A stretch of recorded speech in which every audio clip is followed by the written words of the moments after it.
Judge Brett Kavanaugh spent most of the day defending himself against the sexual misconduct allegations from Dr. Christine Ford, but he also made the case that he's qualified to sit on the Supreme Court. Watch. From 2001 to 2006, I worked for President George W. Bush in the White House.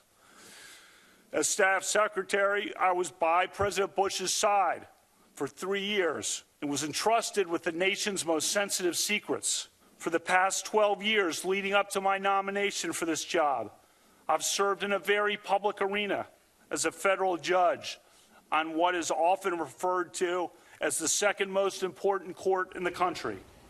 With me now, Club for Growth President and co-founder of the Federalist Society, and they produced a short list of nominees for the president, David McIntosh. He's also a friend of Judge Kavanaugh's. Welcome to the show, David.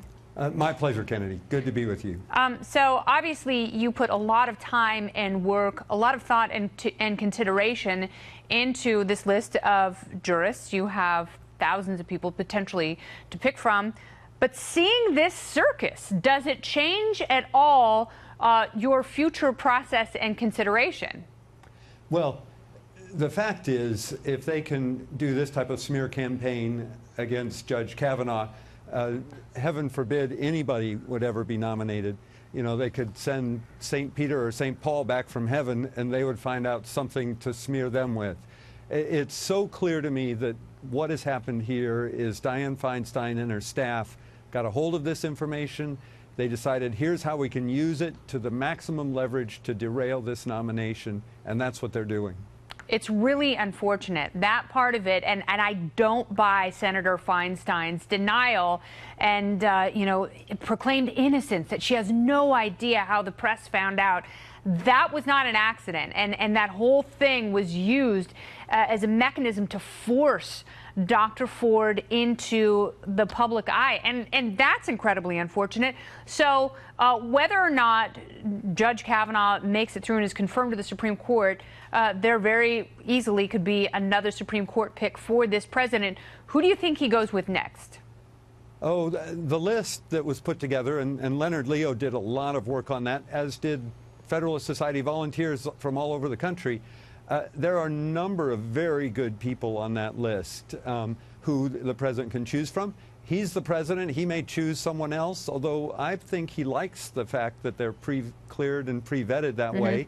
But the choice will be his in the end. You know, President Trump will interview them. What about a woman? Decide. There are other women on the list aside from Amy Coney Barrett. Do you think that she still remains at the top of the females? She certainly does for me, and I think for all of those who are considering her. She's very, very good, very intelligent, very presentable, and would make an excellent justice. So the president could avoid this particular slur by appointing a woman like Amy. Sadly, I think they would decide to make something else up. They absolutely will, and they have already started, and Democrats have to be careful what they wish for. Obviously, this has been an emotional day. There are senators on the fence. Do you think Judge Kavanagh will be confirmed? I do think he'll be confirmed because in the end, I think the Republican senators will look at that and say, they both are compelling, but we believe Judge Kavanagh. No Republican senator has said they don't believe what he's saying. And in the end, that's what matters. And I think tomorrow you'll see the first step of that in the committee. And Lord willing, next week there'll be a confirmation vote. David McIntosh, thank you so much.